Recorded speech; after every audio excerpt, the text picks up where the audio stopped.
கேரளா சீரிஸ்ல இன்னைக்கு நாம என்ன பார்க்க போறோம் அப்படின்னா, இப்ப ஸ்க்ரீன்ல என்னோட பின்னாடி பார்க்குறீங்க இல்லையா? இதுதான் பிரிட்டிஷர்ஸ் 1005க்கும் 15க்கும் கால அளவுல கட்டப்பட்ட பில்டிங்.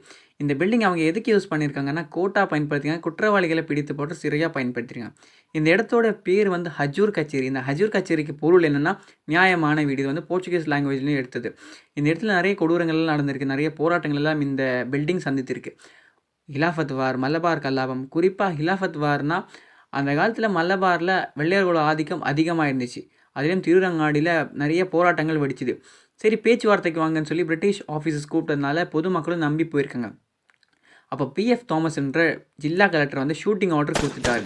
இரக்கமே இல்லாம கண்ணு மூணு தெரியாம சுட்டதுனால நெறைய பேர் கொத்து கொத்தா செத்தாங்க.